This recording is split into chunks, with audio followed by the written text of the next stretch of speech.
If you've been feeling lighter lately, even just a little, if you felt moments of peace sneak in after a long season of holding on, if something in you feels like it's stretching, like it's opening, I want you to know something. That's not random, that's space being made. And today, I want to talk about what happens when you finally stop gripping what was and start creating space for what God is about to do. Because God doesn't force his way into clutter, he moves where there is room. Bestie, let's talk about the beauty of making room. So many of us pray for new things while still holding on tightly to old seasons. We ask God for peace while clinging to anxiety. We ask God for direction while holding on to control. We ask God for expansion while staying emotionally full of things that no longer fit. And God is gentle. He waits, not because He can't move, but because He honors your readiness. Making room is not about striving, it's about willingness. It's the moment you say, God, I'm open. Making room is an act of faith, not because you know what's coming next, but because you trust who is leading you. It means you believe that what God has planned is better than what you've been holding on to.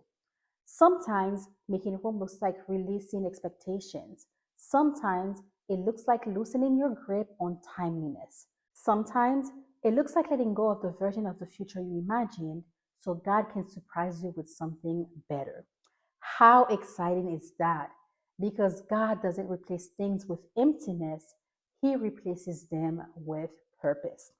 When God clears space, He's not taking something away to leave you with less. He's preparing room for more. More peace, more alignment, more joy. More of what fits who you're becoming. Making room isn't loss, it's anticipation. And when you live with open hands, you create a life where God can move freely and beautifully. God moves in open spaces. Think about it. God parted the sea so his people could walk through on dry ground. He didn't rush them through the chaos, he made room for them to pass safely. God made room in the wilderness, a place that looked empty on the surface but became a place of provision, of guidance, and encounter. God created the world out of nothing, out of space, out of openness. Before there was form, there was room. God is a God of creation, and creation requires space. God doesn't build on top of clutter, He creates where there is openness, where there is availability, where there is room to breathe. So, if your life has felt quieter lately, less crowded, less frantic, that's not a setback, that's preparation. Because God often clears before He fills. He removes distractions before He brings direction. He loosens what you're holding before He places something new in your hands. He quiets before He speaks, not to confuse you, but to make sure you can hear Him clearly. God opens before He pours because blessings need place to land and purpose needs room to grow. Silence is not absence, emptiness is not neglect, space is not delay. Space is where God moves. So, if things feel lighter, if things have fallen away, if your calendar, your heart, or your mind feels less full, that's not a loss. That's God preparing the ground because God doesn't clear spaces unless He intends to fill it with something good, something intentional, something aligned, something made just for you. And when you recognize that, space stops feeling scary, right? It starts feeling like the beginning of something beautiful. You don't have to know what's coming. And here's the joyful part: you don't have to know what God is about to do to make room for it. You don't need the full plan laid out in front of you. You don't need the timelines mapped out down to the details. You don't need confirmation from 10 different people to validate what you feel in your spirit. You don't need certainty. All you need is openness. Openness says, God, I'm available. I'm willing. I trust you enough to make space, even if I don't see what's next yet. God doesn't require certainty, He responds to trust. And trust doesn't sound like confidence all the time. Sometimes trust sounds quiet. Sometimes trust sounds like curiosity. Sometimes it sounds like hope that hasn't fully formed the words yet. Trust says, I don't know what's next, but I believe it's good. Trust says, I don't have all the answers, but I know the one who does. Trust says, I'm not forcing outcomes anymore. I'm allowing alignment. And that kind of trust, it frees you. Because when you stop needing to know everything, you stop bracing for disappointment. You stop overthinking every step. You stop exhausting yourself trying to predict what hasn't happened yet. You don't need to see the whole staircase, my friend. You don't. You just need to trust the step you're on. God is not waiting for you to be certain, He's waiting for you to be open. Open hands, open heart, open spirit. And when you live life that way, life stops feeling like something you have to control and it starts feeling like something you get to receive. That's where joy lives, not in knowing everything, but in trusting that what's coming is held by God and shaped by love. Making room can feel like relief. Sometimes people expect making room to feel scary, like loss, like risk, like stepping into the unknown. But more often than not, it actually feels like relief, like unclenching your jaw without realizing it was tight, your hands, like your shoulders dropping after being lifted for too long. Like taking a deep breath and realize how shallow you've been breathing. Making room feels like remembering you don't have to carry everything anymore. Because when you make room, you're not losing anything essential. You're releasing what was weighing you down, old worries, old fears, old responsibilities you were never meant to hold alone. And when those things fall away, something beautiful happens. Your energy starts to return, not forced energy, natural energy. Joy starts to come back, not the loud kind, the steady kind. Vision begins to clear. You start seeing possibilities again instead of just obligations. That's not coincidence, that's alignment. Alignment feels lighter, it feels calmer, it feels like things finally have space to move. When something leaves your life and peace entered instead, that's not loss, that's confirmation. God doesn't remove anything you need to thrive. He removes what's been crowding your joy. So, if making room feels like relief, trust that feeling. Relief is often the sign that you're moving closer to what was always meant for you. And that's something to be excited about. God is never late.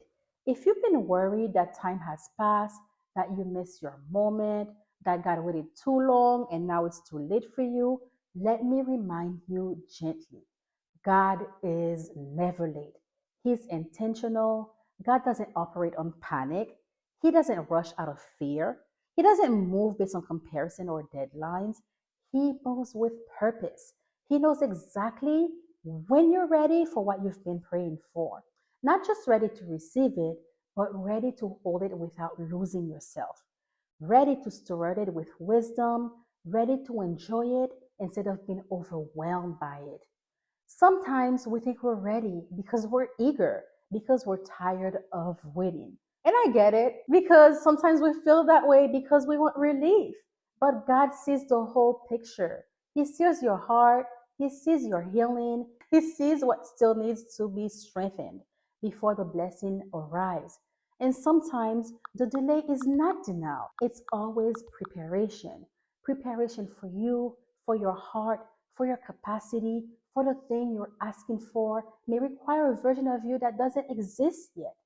A version of you with boundaries, with discernment, with trust in God instead of control.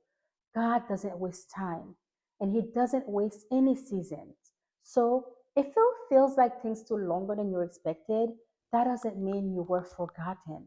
It means you were being formed. You didn't miss it. You're not late. God did not forget about you. He's been preparing you for exactly what He's about to do. We have to learn how to create space without pressure because so many of us only know how to change through force. We push, we rush, we demand. We tell ourselves we need to hurry up and let things go. But here's the freedom. You don't have to rush to make room. You don't have to force anything out. You don't have to aggressively clear out your life to prove your readiness.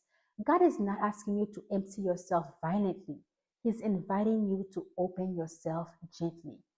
Creating space without pressure, it starts with noticing, not judging, not criticizing, not shaming yourself for what's still there. Just noticing what no longer fits. Old fears that once protected you, but maybe now they limit you. Notice old habits that made sense in survival mode, but now they don't serve you anymore. You might notice old beliefs about yourself that were formed in pain, not in truth. And instead of fighting them, instead of trying to rip them out, you acknowledge them. You say, "Thank you for what you taught me. Thank you for how you helped me survive. Thank you for the lessons of growth. But you don't have to live here anymore. I release you." That's it.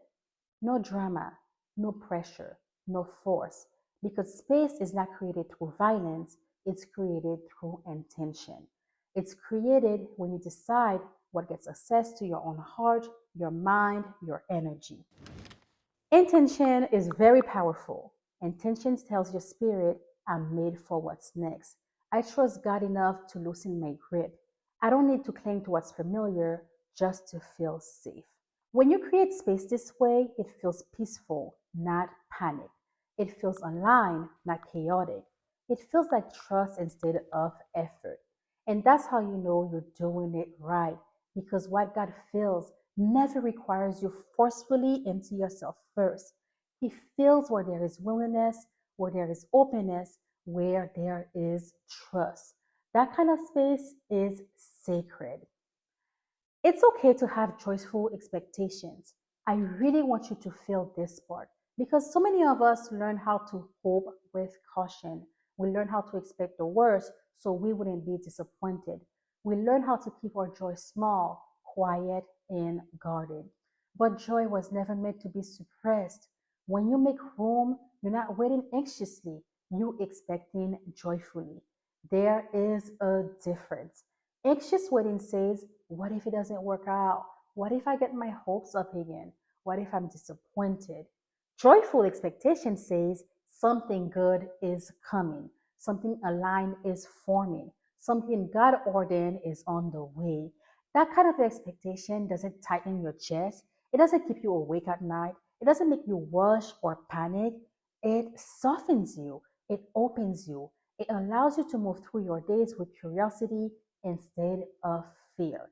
Joyful expectation isn't naive, it's brave because it chooses trust even when you've been disappointed before. It says, "I've been hurt, but I believe in goodness. I've been delayed, but I still trust God's timing. I've been stretched, but I still expect joy." That's not foolishness. That's faith matured by experience. When you expect joyfully, you stop chasing outcomes. You stop forcing timelines. You stop hustling for confirmation because you know what's meant for you doesn't need to be chased. It needs to be received. Receiving is a posture of openness. It's relaxed, it's confident, it's grounded. Receiving says, "I'm available for what God is doing. I don't need to grab, I don't need to rush, I don't need to control. I just need to be open, willing, and available." That's where the excitement comes from. Not the frantic kind, the peaceful kind, the kind that feels like quiet smiles, like steady hope, like anticipation without pressure. So, if you feel joy rising in you, don't shut it down. Don't tell yourself it's too soon. Don't tell yourself you're being unrealistic. Joyful expectation is not a setup for disappointment, it's a signal that your heart is open again. And an open heart is exactly where God loves to move. So let yourself accept good things, great things, not because life is perfect, not because you have all the answers, but because you trust the one who holds what's coming next. Trust in God is something you can rely on. It's a gift and a treasure you can celebrate. If you're watching this and smiling on it a little, like I am, even if you don't know why, that's your spirit recognizing truth. And in that quiet inner yes, you get that sense of resonant, that feeling of this is for me. You are not empty, you are available. Besties, I'm telling you, availability is powerful. Availability means your heart is open, your hands are open, your life has space for something new. God moves quickly when we start crowding our lives with fear, with worry, with the need to control what's next. When fear loosens its grip, faith has room to move. So, if something in you feels lighter right now, if you feel a sense of openness, trust that. That's not coincidence, that's readiness. So, today, my love, I invite you to make room. Make room in your heart. Make room in your schedule. Make room in your expectations. Not with pressure, not with fear, but with joy. Because God is about to do something beautiful. You don't have to chase it, you just have to make room. I'm excited for you. I'm proud of you. I can't wait to see the miracles God is unfolding in your life. I love you, and I'll see you in the next video.